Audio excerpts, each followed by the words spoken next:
Hi, I'm Tracy Jordan, and we're here at the Fair Park Music Hall with Tommy Tune, who kicked off the DSM season last night with his new show, Steps in Time. Tommy, thanks for being with us this morning. My pleasure.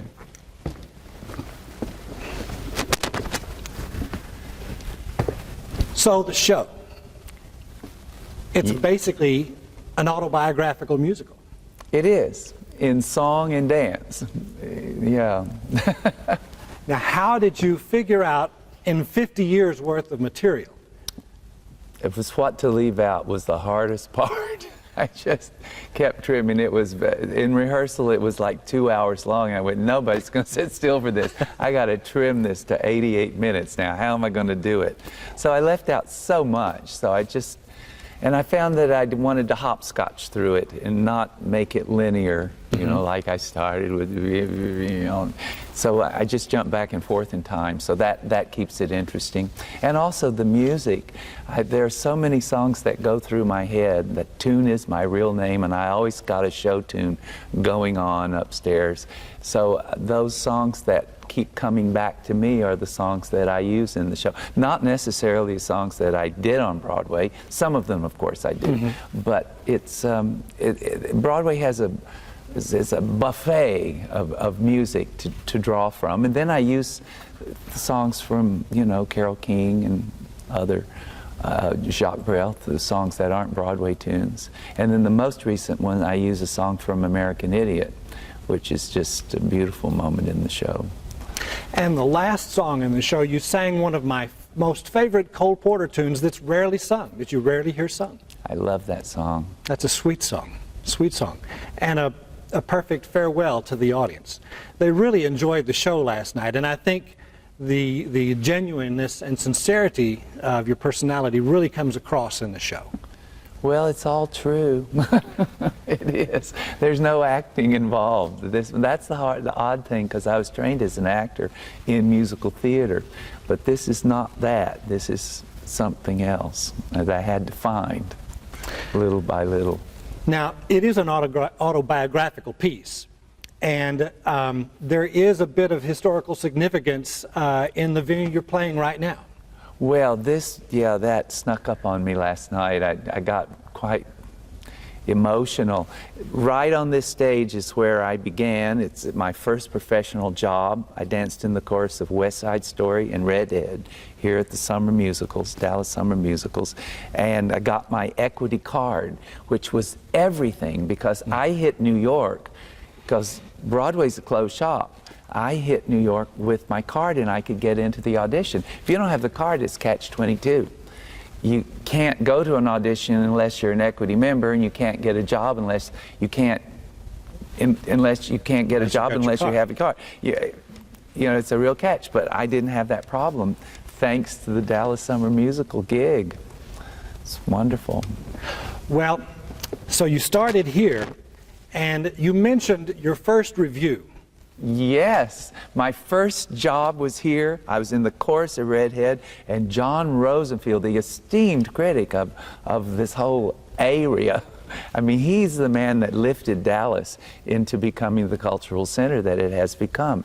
And he saw that opening night of Redhead, and he wrote, the last paragraph was devoted to me. And I clipped that and put it in my pocket and went to my first audition in New York with that. I didn't read it to anybody. I didn't want to be too much of a Texas braggart, but I had it next to me, and it brought me good fortune, because I got the job. My first audition in New York, my first day in New York, I got the job. Well, you mentioned that your goal as a young dancer was to dance in a chorus. That was it. That was my dream, was to dance in the chorus of a Broadway show, because I knew how to do that, and I didn't know how to do anything else. And you didn't think that your height Well, I didn't think about that. When you're this tall, you don't know you're this tall till you bump your head. But, you know, I don't think about that, because I was dancing since I was a little thing, it just, thank God, because I didn't go through the clumsy period, because I was a dancer. That's why dancing's so important for everybody, whether you're going to be a dancer or not. It's so important to get control of your physical self. Just if you just want to walk into a room and shake hands with people, if you have that training under you, how to carry your body, how to have a grace that a gentleman should have. Dancing's the key for you to do that. And well, if that first review is any indication, the choreographer that hired you for Redhead must have seen something beyond your height, which made you stand out. I guess so. I don't know. I guess they saw something. I haven't seen this show, so to talk about the show is odd for me, because I can talk about the audience. I know what I do, but because I directed it and choreographed it and wrote it and lived it, I don't know what it is. We're going to film it soon in Galveston at that beautiful little opera house they have. We're going to film it this summer there, and it'll be on PBS. So I'll know what it looks like. Ooh! I hope I like it. In the show, you're performing with the Manhattan Rhythm Kings. Yes, and I've been performing with them for the last 25 years. We've toured the world together. How did you find each other? On the street. They were street entertainers in New York, buskers, if you will. Their corner was 51st and Broadway, right there by the Winter Garden. And I was coming out of the subway one sunny day. This is years ago. And they had drawn a crowd, and people were throwing money in their hat, and I put my card in their hat and wrote, "Call me," and they did. And I went to meet them, and we just clicked. It's hard to believe that. And you've been performing together with them since then? 25, it's actually more than 25 years. It's more like 28 years. I first saw you performing with them on Evening at Pops, singing Fred Astaire tunes. Oh yeah, the Boston Pops. Yeah. Yeah, we did a whole program of Fred Astaire, the songs that Fred Astaire wrote, and then we finished with one of his big songs, Top Hat. Right, right. Yeah, but those were songs, that whole program was songs that he wrote. He wrote about 33 songs in his lifetime. He was actually a very good composer, good songwriter. Yeah, his music, the chords fell the way he danced. You know, they unanticipated. Yeah. Well, the show is great. Where do you see it going? Well, this morning at breakfast, this is Michael Jenkins said, "This show should go to Broadway." And I said, "Oh yes?" He said, "I want to take it to Broadway." So it's yours. Go for it.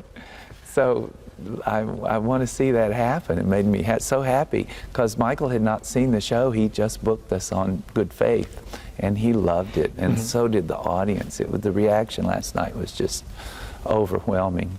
I really have not slept. I didn't sleep last night.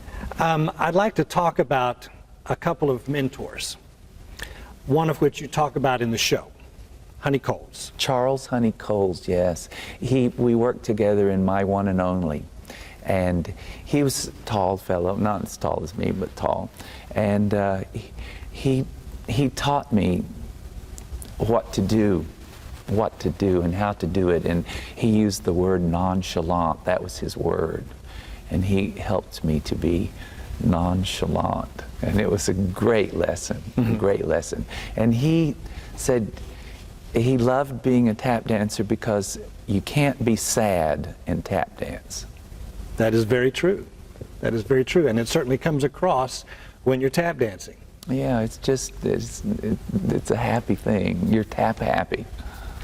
Now I'm going to go back a little bit farther, but I'd like you to talk about Ruth Denny.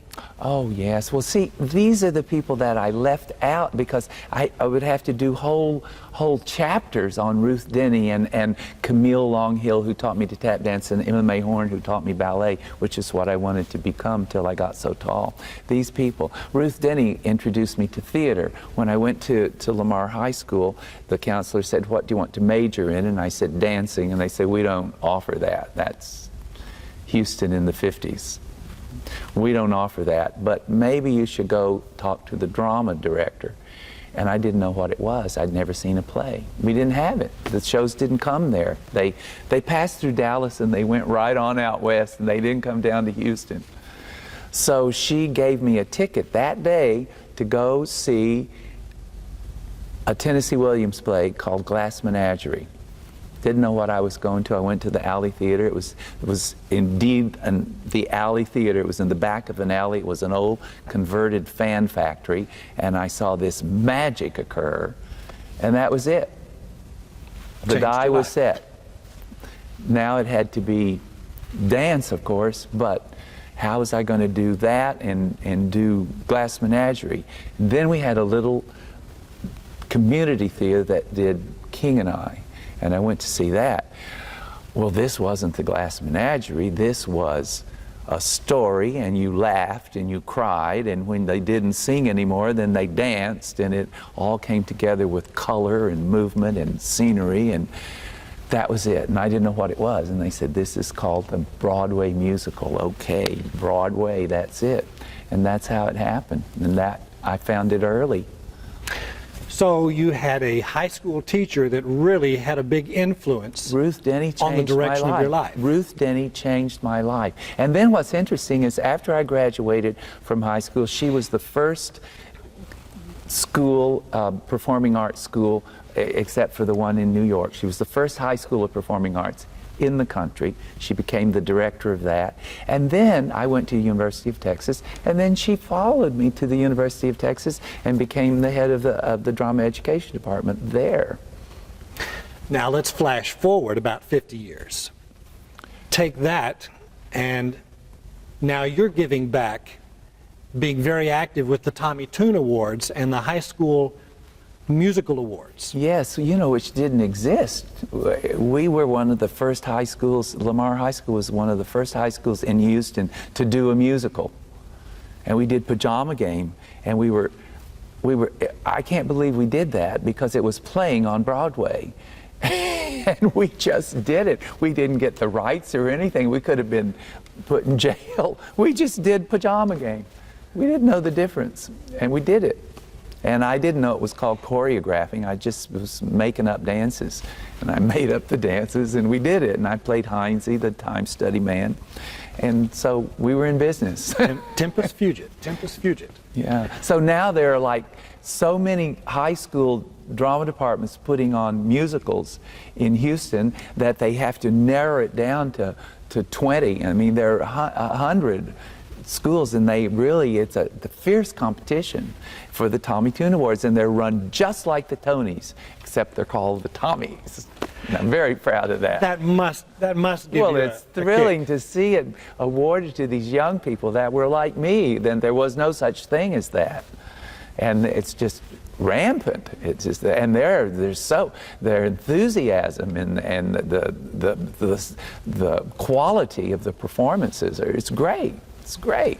And it's a great opportunity to be able to give back some of that you got from your teacher at an early age. Yes. And you don't know how many kids you might be affecting in turn. You don't know. If you could just help one, it'd be great. Mm-hmm.